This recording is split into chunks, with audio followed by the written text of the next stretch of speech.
Okay, and I'm going to share my screen. Okie dokie. Welcome everybody to today's webinar presented by Upside Avenue and Next Generation. I'm Erica Figueredo. I'm the marketing specialist here at Next Generation. I have been with the company for about 4 years now. So in my role here at Next Generation, I'm overseeing the marketing strategy and execution across the multiple channels we have, such as email, the website, social media. I also support the sales team in a number of ways with an events and conferences planning. Obviously, these presentations including, creating and presenting on educational content, obviously like the webinar we're doing today, and of course, new client onboarding. My background is pretty diverse. I come from a background in retail in my earlier years, customer service, and I even taught preschool for a couple of years straight out of college, so that was fun. But I really think that has given me the ability to really understand the needs and pain points of a number of different audiences to be able to develop and deliver very unique buyer experiences. So I hold a BA in communication from Kane University, and I'm very excited to be here with you all today. So without further ado, I'm going to go over some quick housekeeping items. I'll tell you a bit about us, go over obviously our very necessary disclaimer, and then Rosh, I'll let you introduce yourself. So with that being said, we've got about Next Generation. So who is Next Generation? So we're a custodian and administrator for self-directed retirement plans. So these are much like the retirement plans that you'd find at a brokerage house.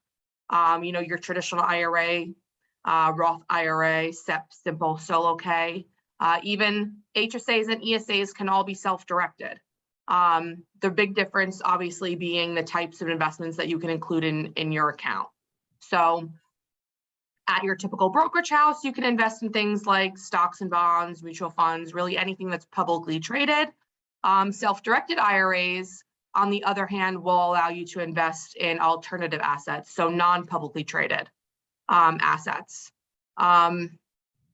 There are two arms of our business. There's Next Generation Trust Company and Next Generation Services. So Next Generation Services is our headquarters. We're located in Roseland, New Jersey. And we are the firm that provides all of the account administration and customer service. So your, day-to-day functions, as well as, making sure that we're doing all of the record keeping and tax reporting.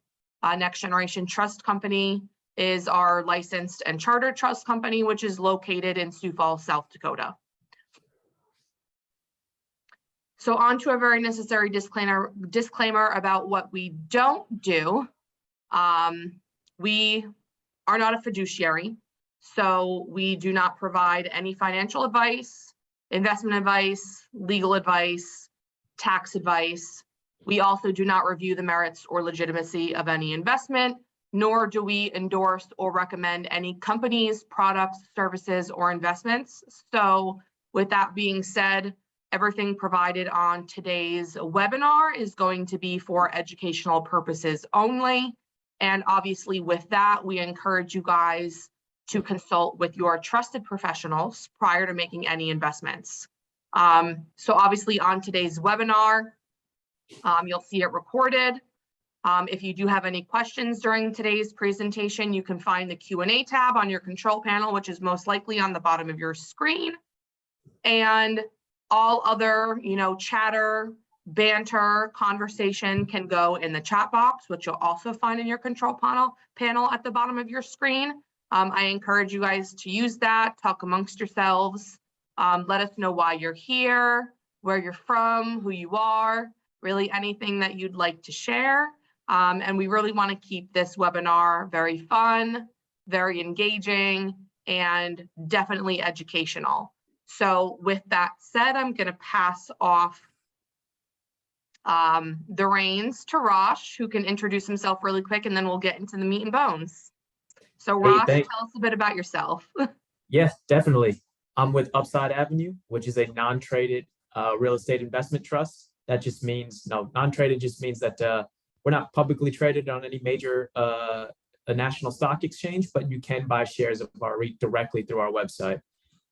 So we're multifamily focused, specifically in Texas, and we do value add multifamily deals as well as new construction. And just a little bit about my background, prior to Upside Avenue, I was a real estate developer myself, completed 5 building projects across Texas. And before that, I was an investment banker in Houston, where I completed over half a dozen transactions in the oil and gas space. Cool. Thank you for sharing. So let's move on and just go over a little bit about what we're going to learn today. I know that on the last 2 webinars, we, in the first part, we did some basic, financial, financial literacy type conversation as it relates to real estate. And then in the second part, we actually evaluated a public REIT. So tell us a bit about how the first 2 presentations are going to kind of roll into this one. Yeah, definitely. As you mentioned, this is building off of part 1, 2, and now this is part 3. So for those folks that are just joining in on this, if you're familiar with financial concepts and well-versed in accounting and finance, then this will be kind of right at your level. But for those folks that are maybe not so familiar, I'd definitely highly recommend going back to webinar 1 and 2, because we're just building upon those same concepts. But in any case, I mean, today's webinar is the final part, and it's just to give an overview of the multifamily industry, mostly from the perspective of the public REITs. We're just looking at, certain average growth rates, whether it's in terms of dividends or cash flows, purchase multiples, which we'll elaborate on later. So essentially, to the point is, by the end of this presentation, it should help anyone that's interested in investing in REITs would be able to better evaluate that REIT and benchmark it against the whole industry averages that we're going over today. Cool. All right, let's get into it. Tell us what we're looking at here. Yeah, definitely. So a lot of numbers, a lot of stuff going on, but bear with me. I can break it down and make it real simple. What we did was we took, I think this is close to 20 or so REITs. We redacted the name of the REITs just for reasons being that we want to keep this purely educational, show how to look at numbers oneself, but not necessarily recommend or suggest that any one REIT is better than the other. So for that reason, we've redacted the names. But what we did do on the left is, you'll see we've identified those REITs, not by their name, like I mentioned, but rather by their size. So whether or not they're public or private. Most of these REITs are public because the information is most readily available. But we did include a privately held REIT as well, just for comparison purposes. And as mentioned earlier, we're focusing mainly on multifamily, but we did include other REITs as well, like single family, student housing, mobile home parks, which you'll see here as MFG, that just stands for manufactured homes. And the reason we included those additional sectors is, although they're not apartment complexes, they're very similar in terms of kind of the value that they add to society, living space that you rent rather than own. And then lastly, we indicate over there kind of what areas these REITs focused on. Many of them are nationwide, so they're all over the place. The first one you see is Texas focused exclusively. Some of these others, I think like the fourth from the top is a Sunbelt state focused. And then you see some other ones where, like one, for example, is just on the West Coast. And even there towards the bottom, you'll see that REIT only invests in New York City. So it gives us, given that, these are some of the largest residential REITs, actually, these are the largest residential REITs in the country. Doing this exercise kind of gives us an idea of the industry as a whole. What are the average performance rates? And on the right side, you'll see the first thing that we're looking at now is the dividends per share. So for each of these REITs, we went back 5 years and we looked at the dividend per share in 2017, 18, all the way to 2021 last year. at what rate has it been growing. So you'll see that as the last column on the right, those are the growth rates of the dividends per share. So if I owned a share of that first REIT, for example, on the right, it's just showing us that over a 5-year period, that one share, the dividends it was paying out to me increased at the rate of 24.9%. Similarly, all the way on the bottom, the I don't want to say worst performing, but the lowest number was negative 10.9%. So all the way at the bottom in red, you see that negative 10.9%. That's a public REIT, but a small one. Small just meaning they're less than $1 billion in total value of the company. $1 billion to $5 billion, generally we classified here as mid cap, and then those that are over $5 billion, we put as large public. And Oh, is it did I just my lose my screen? screen share? Yep, I lost screen share. Give me 1 second. I'm going to pull it right back up. Yeah, no worries. So that lowest number in terms of the dividend growth rate that we saw on that slide we're getting back to is negative 10.9%. So again, just to clarify, that means that, for example, in 2017, each share of that REIT was receiving $1.16. Again, that bottom number, the last row, the negative 10.9% just to the left in 2017, that one share of that REIT received $1.16 in dividends. Fast forward to 2021, it was now only receiving $1.65. So it was actually decreasing at the rate of 10.9% year over year over this last 5-year period. Okay. So, you know, what's the point of this is kind of to tell us, hey, for any given REIT, you know, if we looked at the growth rate of its dividends, what would be kind of the median rather, in terms of what's in the middle of the pack? So we have that number highlighted in yellow on the bottom, 3.5%. So, you know, Erica, you're probably wondering, well, how do I use that? How is that going to help me gauge going forward if I'm interested in investing in REITs? This would imply that if you're looking at a REIT going forward and considering investing in a REIT, whether it's public or private, I think for SDIRAs, you're mainly targeting private, and we'll touch later on that why that's generally a good thing. But what it says is, for this hypothetical REIT that I'm planning to invest in the future, if I see that it's dividends per share, which is an easy number to calculate, you probably don't even have to calculate. You just ask whoever's selling you the shares of this REIT, you know, what have been the dividends per share for each of the last 5 years, and you can calculate yourself the growth rate. And if it comes out to 4%, 5%, then that means that according to this data set, that REIT is growing its dividends at a rate that is in the top half of the entire, generally speaking, of the entire industry. Anything less than 3.5% means that you're looking at a REIT that's performing in the bottom half. So, you know, why not take the better one? That definitely makes sense. Yeah. Should we move on? Yes. Okay. So what are we looking at here? Nice. So again, that same set of REITs, but the order is changed. So we're looking at the same REITs, but this time it's ordered by which ones are growing their cash flow the fastest. And Okay. when I say cash flow, if y'all recall from webinar number 2, we looked at a lot of different cash flow metrics. And, you know, we discussed how any one of them are good metrics to look at. Probably should look at all of them, revenue, NOI. But in our case here, we're just going to pick one and focus on cash flow from operations. That's a GAAP accounting metric. And it's one that's very easily attainable. You just go to the cash flow statement. So if your REIT is required to produce audited financials, which more often than not they are, you'll find that number quite easily. Point here, though, is at what rate are these REITs growing their cash flow from operations? And we look at it in 2 ways. On the left, or rather in the middle, it's the cash flow from operations as a whole attributable to the entire company.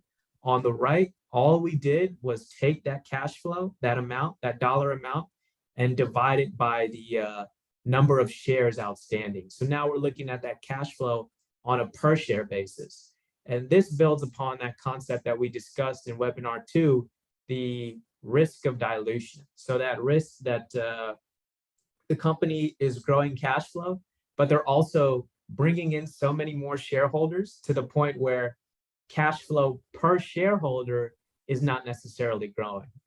And all REITs we found in looking at this actually experience dilution. So brace yourselves, that's not necessarily a bad thing. If you think of REITs, they're required to pay out all of their income in order to avoid federal income tax. So really the only way that they can increase cash flow, apart from value add activities, for example, but primarily they need to raise more capital to acquire more assets so that they can grow cash flow. So on the right, we actually kind of calculate the rate of dilution. So for example, the top REIT all the way at the top, you see that dilution number is 83%. In this case, the higher the number, the better. What that means is for every dollar increase in cash flow from operations, there's an 83% increase in cash flow attributable to each share. So we looked at the median rate of dilution, and you see over there it's 67.2%. So basically, for every dollar that they increase cash flow for the company as a whole, if that then translates to at least a 67-cent or 70-cent increase on a per share basis, the REIT is doing quite well. They are below average in terms of how much they dilute, which means they're growing more so from acquiring good assets that increase cash flow, and less so from raising capital and bringing in more and more investors. You need to do both. It's just that we want the ratios of both to be in favor of growing cash flow on a per share basis. So other point to consider here. So we gave that last number on the prior slide of what's the middle benchmark to beat in terms of dividends per share. If those dividends per share are growing at least 3.5% per year, we're in the top half of the REITs of the industry. Similarly, cash flow from operations per share, if it's increasing more than 6.5% a year. So that's that 6.5% on the bottom in yellow. If it's increasing at a higher rate than that, we're doing quite well in terms of it's doing in the better half of the industry. So those are kind of the two key numbers to take away so far is 3.5% growth in dividends per share, 6.5% growth in cash flow from operations per share. We want to beat those two numbers to know that, okay, this potential REIT that you might be considering in the future using this PowerPoint looks like it could be a pretty good bet.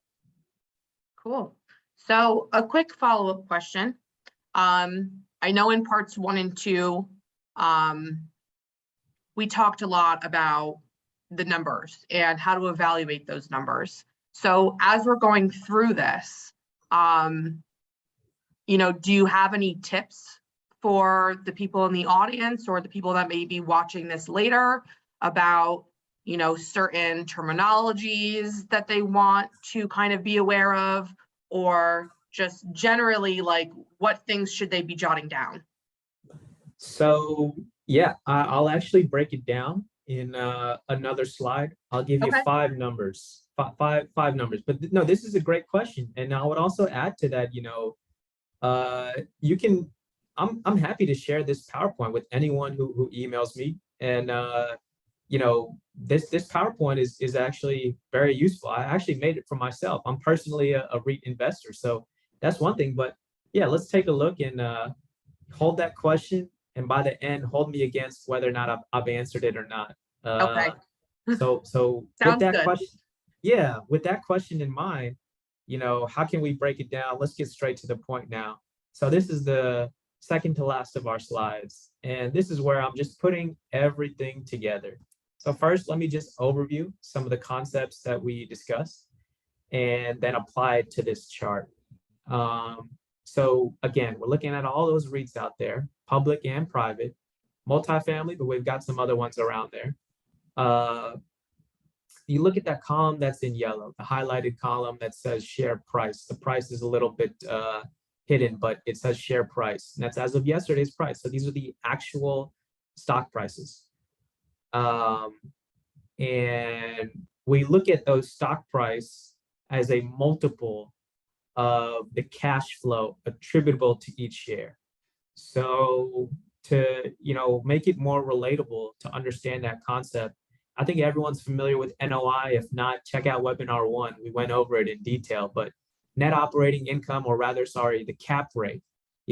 Everyone wants to buy at the highest cap rate you can get, but sell at the lowest cap rate. So basically that cap rate is just, for what we're buying, what percent of cash flow are we getting back? So a 10% cap rate, just to reiterate from webinar 1, just means that for every dollar it costs to buy this asset, I'm getting 10 cents back in cash flow. So over here, we use that cash flow from operations rather than net operating income. So a slightly different metric of cash flow, important to acknowledge, but conceptually, we're just trying to get that idea of how expensive is this REIT based on its current stock price and based on how much cash flow is attributable to that share. So now we go to column A, that's CFO multiple, cash flow from operations. So basically 6.9x in column A at the top. That means that for every $6.90, to keep the number simple, $6.90 will get me $1 in cash flow. Then you look below that, again in column A, you see that 9.6x. That's just telling me that $9.60 will get me $1 of cash flow from operations. And lastly, all the way at the bottom, 47.2x in red, column A, last number, means $47.20 will buy me $1 of cash flow. So naturally, Erica, take a guess for our audience here. Which is the most attractive? We want a lower multiple or a higher multiple? Probably a lower one. Exactly. So that 6.9x is saying that this is the cheapest REIT amongst this 15 or 20 REITs that we have on this list. And so here's where I'll touch on again, one of those other concepts that we hinted at in webinar 1 and 2 was, although we want to buy what gives us the highest yield, not at the expense that its cash flow is declining. And so what I've found in every asset class, even in single family, for example, I have a rental portfolio that I manage in Houston, and wherever the homes that come up that would give me the highest yield according to the financials, and I actually drive out to those neighborhoods, you'll find out why it's selling for such a high yield, because folks don't want to live in those neighborhoods. So we always gotta be extra careful not to just buy the cheapest thing. So generally what I recommend is start with what's selling cheapest, because unlike other areas of our life, in investing, it's good to be cheap. You want to be cheap. Warren Buffett is the cheapest, most shrewd guy when it comes to investing, and that's why he's become one of the wealthiest folks in the world. So back to this chart here, column A, 6.9x. That looks like a great deal. We go over to column B though, and we start to find out why it's such a great deal. That CFO CAGR is just the rate of growth of its cash flow. So although we're able to buy into its cash flow real cheap, we see that its cash flow is not really growing. So not really a bad thing. What would be really bad is if this cash flow is declining.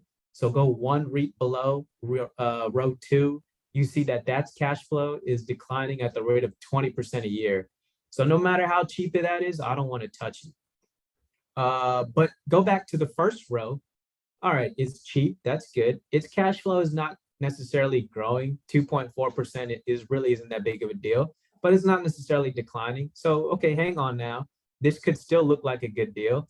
We go over to row C. We see its dividend yield is 2.88%. And if you go all the way on the bottom, we see that the median is 2.9%. So honestly, in terms of dividend yield, it's still not throwing us a red flag. Maybe this is a good buy. I mean, its dividend yield is is in line with the industry median. Its cash flow, okay, it's not growing, but it's not necessarily declining. And best of all, it's selling cheap. We want cheap. We are investing. That's how we make money. Column D, though, now we find out what's the catch. It's cash flow as a function of its interest expense. So what that means is, you see that number 1.8 times? That just means that for every $1.80 of cash flow it has $1 of interest expense. So in other words, one row below, 0.3x in column D, that's telling us that for every 30 cents of cash flow it has $1 of interest expense, which, yes, sounds crazy, and it is crazy. So now we understand why the top three are selling so cheap, and it's because their interest expense is way too high compared to how much cash flow they generate. The industry median we see over in column D, all the way on the bottom in yellow, that 3.5x, column D on the bottom, is telling us that half of the REITs have at least 3.5 times the amount of cash flow as they have to pay in interest expense. So anything less than that means that this REIT is over levered compared to everyone else in the industry. And so that's usually the top two things that I find whenever I'm seeing what comes up on the highest yield. So one is it's either over levered, or two, it's just not growing and it's slowly dying. So this kind of confirms that. We go down a little bit more and kind of see, I think that fourth row where I have in my comments, too good to be true, what's the catch? So that fourth row, it's only the fourth most expensive, which means it's definitely on the cheaper side, 12.5x for its column A CFO multiple. Its CAGR of its cash flow is growing at the rate of 12.8%. So it's cheap, it's growing, it's got a very high dividend yield compared to everybody else. And look, it's in terms of its leverage, 3.4 times interest expense, whereas the industry median is 3.5. I mean, it's pretty much there right in the middle. So that's not necessarily a bad thing. The rate of growth on its dividend is only 1.1%, whereas we're seeing at least 3.5% for the top half. So now that just tells us that, in terms of it being cheap, yes. In terms of it growing its cash flow, yes. In terms of its dividend yield currently at today's prices, yes. In terms of its leverage, look, it's in the middle, so we're not gonna, knock it off. But in terms of its growth of its dividends, it's below average. So still, this could be a really good deal. And I say, what's the catch though? Always ask, what's the catch? And you see over all the way on the left is manufactured homes. So there's a number of reasons anyone can hypothesize as far as why they believe manufactured homes sell so cheaply. One of my personal opinion, not a fact by any means, is just that manufactured homes, unlike homes and apartment complexes, they don't have that same resale value. Once it's put on a lot, the land may appreciate, but that mobile home is not going to sell for $1 more than what it costs. So that resale value is not appreciating like all of the other real estate asset classes do. So I think for that reason, manufactured homes tend to, or at least this type of REIT, sells a little bit more cheap. But to a income-focused investor, as long as it's value to society, its need by the consumers is there, and you are confident that it's growing, that people will always have that need for mobile homes, then it might be a good investment to he or she. In any case, I kind of fast forward to what's the main takeaway here, and it's those 5 numbers I would write down at the bottom of the screen that are in yellow. From column A all the way to column E, we give the median for the entire industry. So for example, I'll go one by one. Column A all the way at the bottom, 22.7x. So if you find a REIT that is selling at a price that is less than 22 times its cash flow, it's on the cheaper half, which is good.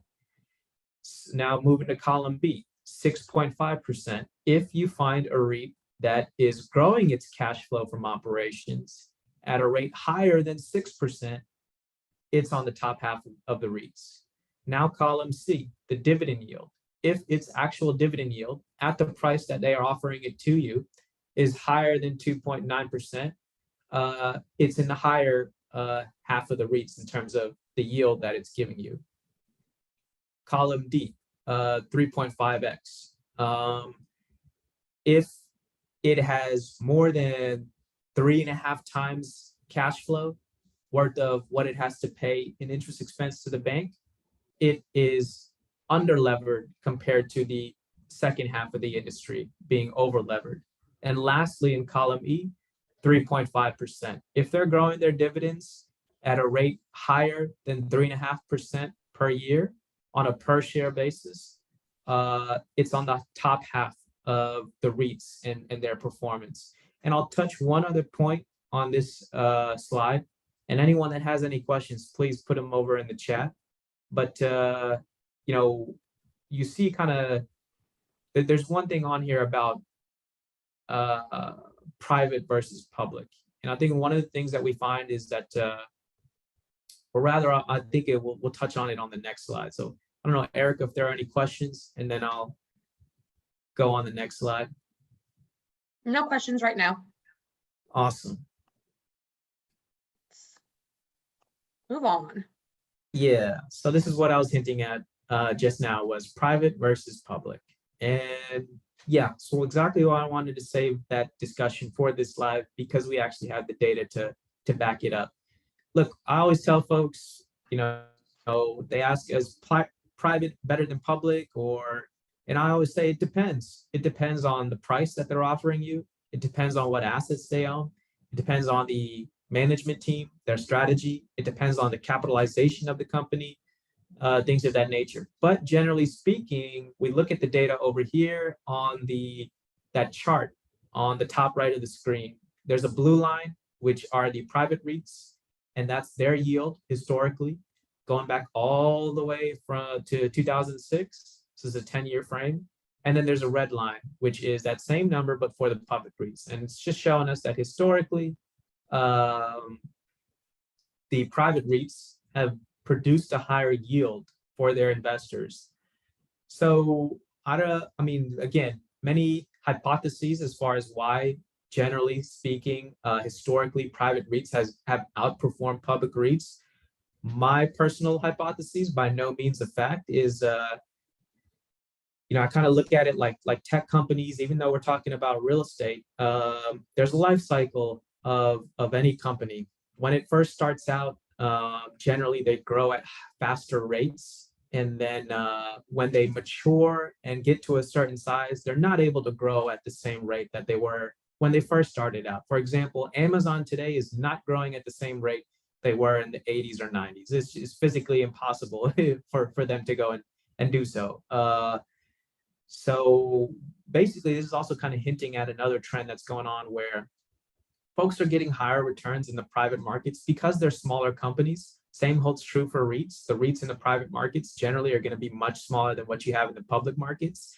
And so they're smaller companies. There's more room for them to grow. They're able to be more nimble, buy assets that are overlooked by the public companies, but then get a better deal because of it. And then now what's going on, I think, especially in our economy, is going forward, it used to be that companies would IPO so that they can raise more capital and grow. Now they're getting so much capital in the private markets because of things like Regulation A, that they're actually going to the public markets to exit, you know, their private shareholders, and then begin that, you know, last maturing phase of their life cycle.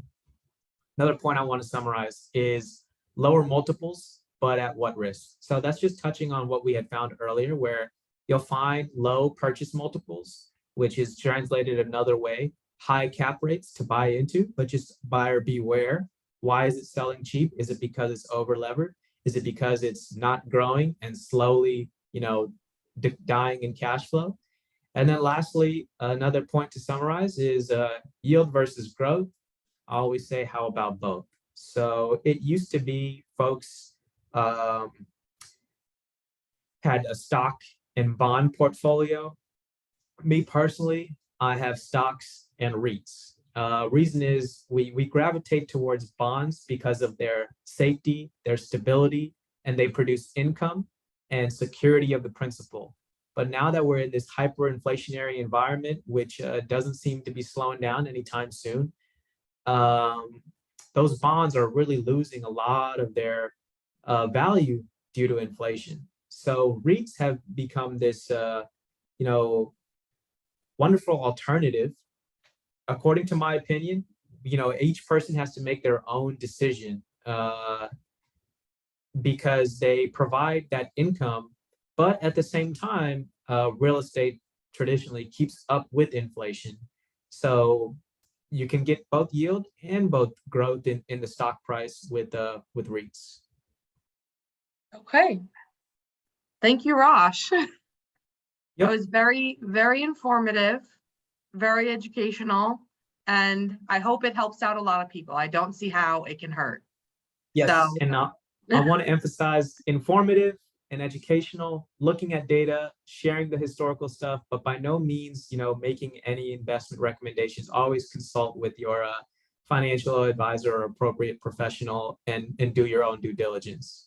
of course, that's a great point to make. So thank you for doing that. Yeah. So I guess this is a good segue into my portion of the presentation, which is going to look a little bit different from the last two. So the first one, I kind of did a high-level overview of self-directed IRAs, how they work, what you should and shouldn't do. The second part was pretty much a recap of that, and then talking a little bit more specifically about REITs and how that type of investment would look inside of a retirement account. This part, I am going to go into a little bit more of creative ways that you can use a self-directed IRA to invest in real estate, whether that's through a REIT or something different. What I would like to say before I get into that is all of the examples that I'm going to be showing are actual investments. So while I'm not going to give out obviously any personal information or anything like that, these are real life examples. So it may spark some interest. It may spark some questions. So I encourage you just to keep an open mind. So first and foremost, what is a self-directed IRA? So as I stated earlier, when I was doing my intro, a self-directed IRA is a retirement vehicle that will allow you to invest in non-traditional assets, so non-publicly traded assets using retirement funds. Self-directed IRAs, what many of you don't know about them is that they have actually been around since the inception of the IRA itself in 1974. The common misconception there is usually the types of companies that would be able to hold those or those kinds of investments. So if you think about your typical brokerage house, obviously, number one, they have that fiduciary responsibility, but you're really limited to what you can invest in. Normally, people will say, oh, my Fidelity account can be self-directed. And while yes, that is true, certain brokerage houses do have a self-directed component, which is really just them allowing to pick and choose their investments. But at the end of the day, those investments are still publicly traded. The true, I guess, definition of what a self-directed IRA is the strategy and the types of assets that can be held. So obviously the common misconception there, or what people don't normally know, is where to go to find someone or find a company that can hold those types of assets. So obviously, like Next Generation, we specialize in the custody of those non-publicly traded assets. So that's really what you're looking for in a custodian or in a custodial service that would allow you to use your retirement plan to invest in these types of assets. So moving on to all of the possible investments, where I'll get into sharing some examples within real estate. You can see that the list is obviously very, very broad. So it's usually more important to note what you can't invest in. Really anything except for life insurance and collectibles. We do get a lot of questions about cannabis. So I did want to address that just very, very quickly, because it is usually a topic that is popular. Obviously now in New Jersey, we're a legal state. So that would entice a lot of people to want to get into the cannabis industry. Unfortunately, since cannabis is still not federally legal, many self-directed IRA companies will not hold them as assets. So much like, you can't, go to a bank and get a loan for a cannabis investment. Kind of same idea here. They won't give you that money because it's not federally recognized as legal. Hopefully down the road that changes. Obviously, as many of you know, the cannabis industry is booming. So for a lot of investors, it's very, very attractive. But for now, you cannot hold those types of investments at Next Generation. But getting into the different real estate examples, obviously, like we talked about today, we have private REITs and syndications or funds. So these are, probably not as sexy as a, direct real estate investment where you're kind of really putting in the effort to have a little bit more control over your returns. For a lot of people, those direct real estate investments are attractive in that way because obviously that control is in your hands. But the big difference there is that it's not very passive in nature. So these indirect investments are a little bit more attractive for those investors or those individuals that maybe don't have a lot of cash up front, or they're very new, they're just getting started, they want to learn about the real estate industry as a whole. They maybe want a little bit more of a hand-holding process, they want that property manager or someone that's really kind of managing the investment for them. And that's what these types of investments will allow you to do. So the IRA invests into the entity passively, obviously, like I said, with limited management or oversight responsibility, and typically a fund manager or a general partner, does all of that heavy lifting. And then the IRA in turn will receive either equity or dividends in line with its interest. So like I said, this is really advantageous for people who have IRA funds, or they want to start with a smaller dollar amount because obviously, number one, with respect to the funding amount, IRAs do come with several restrictions, including contribution limits. So with respect to contribution limits, and specifically for traditional and Roth IRAs, that max contribution limit is about $6,000. So obviously there's not going to really be much that you can do there with respect to a direct real estate investment. So for those that may be doing a contribution or have those limited funds, this type of strategy could be a little bit more attractive to them. But also with respect to those restrictions and what you can and can't do with real estate investments, which I'll get into it in a minute, it's usually a little bit more advantageous for those investors to apply a more passive approach in order to reduce their risk. Definitely. So moving on to another example, mahogany and teak trees in Costa Rica.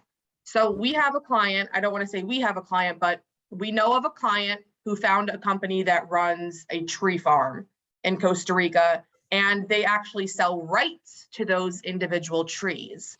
So this individual's IRA purchased 40 mahogany trees and 80 teak trees that will mature over 15 years. So at the end of that time, the profits from the sale of those assets or those trees will return back to that investor's IRA. Another example, foreign real estate. So we're looking at a more specific example, a penthouse in Israel. So we know of someone that travels frequently between New York and Tel Aviv. And they became aware through those travels that there was going to be a new apartment building getting built. So he felt that it would be a good investment. He instructed us to use his IRA funds to purchase the pre-construction unit. So the IRA funded all costs of building and decorating the unit, and it's now being rented to a third party, and then that rental income is returned to the IRA on a monthly basis. So due to prohibited transactions, which I'll get into in a little bit, and what we kind of discussed briefly on the last two parts are those prohibited transactions specific to real estate. So when this individual goes back to Tel Aviv, he is not allowed to stay at that apartment or have any disqualified person, like I said, which we'll get to in a minute, stay or benefit from that apartment as well.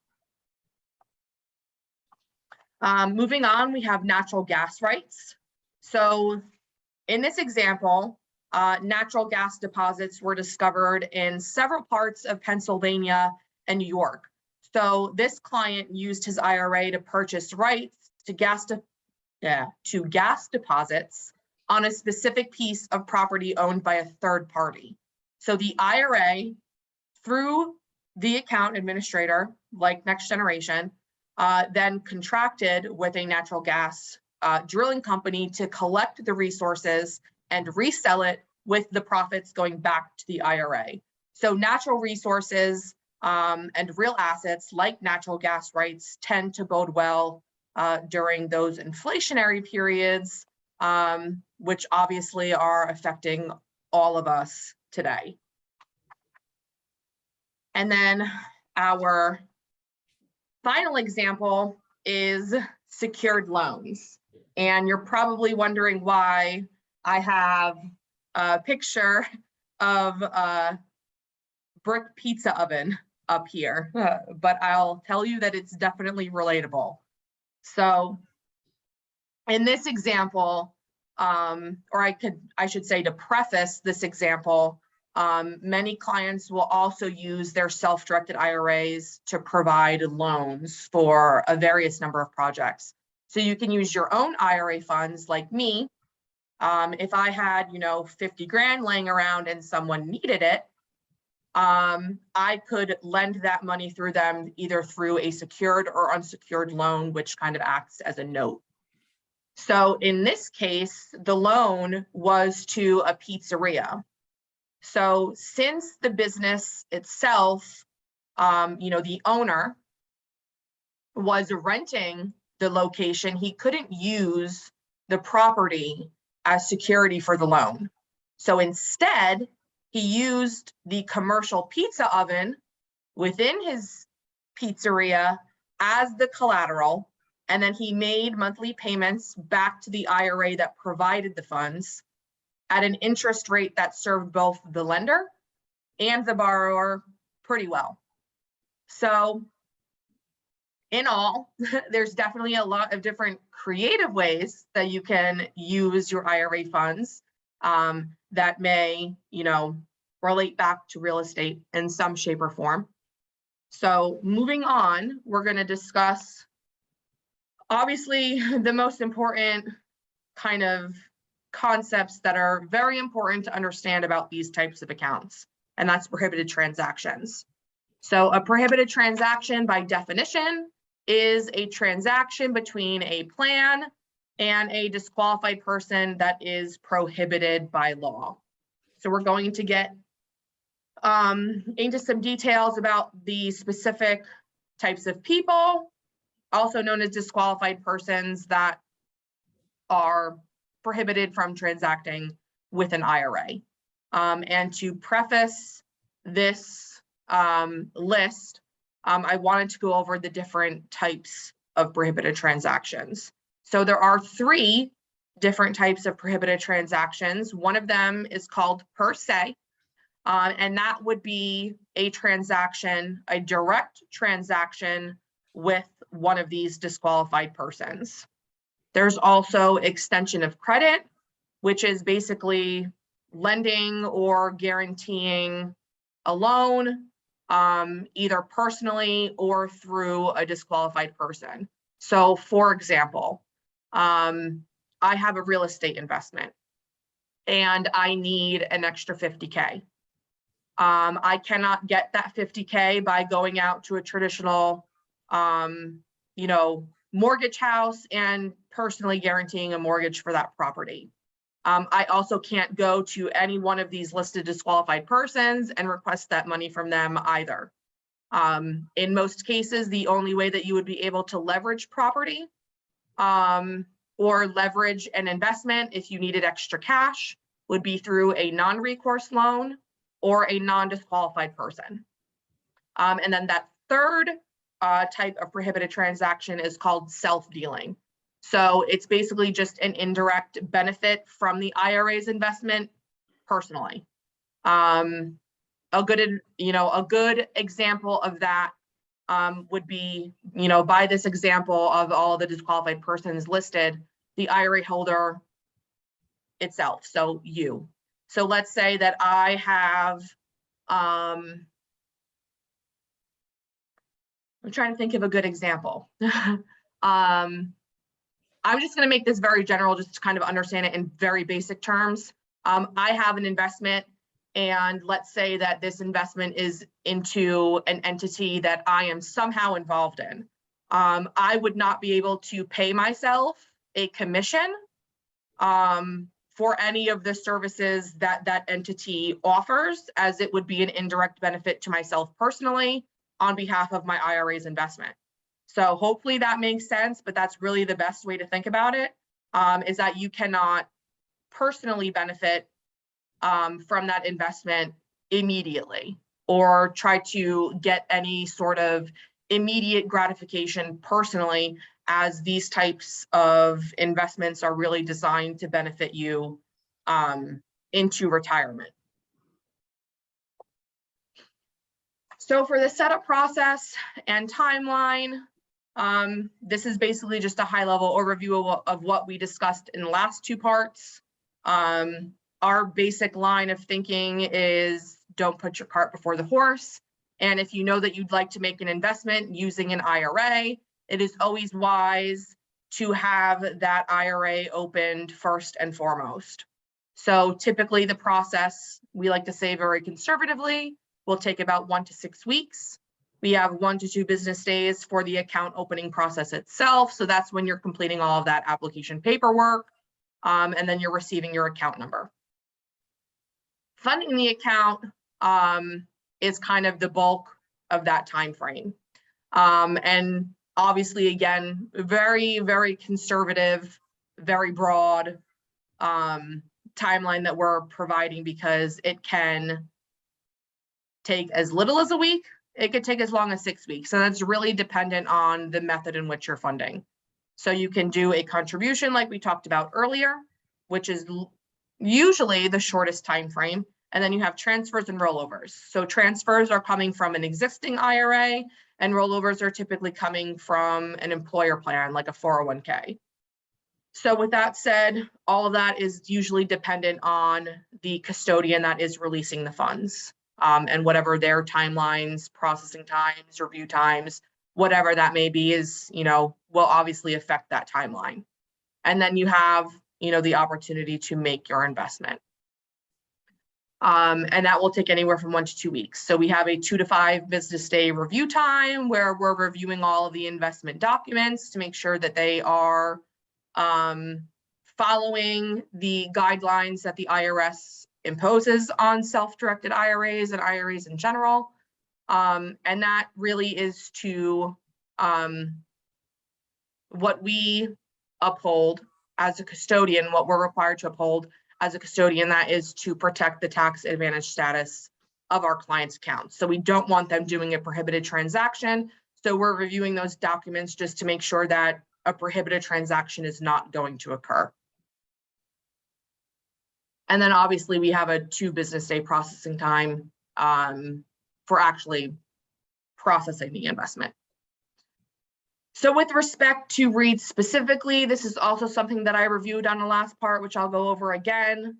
If you are interested in investing in a REIT or anything else that would be considered a private placement, this is what we'd be looking for in terms of what we'd need to receive in order to complete that transaction.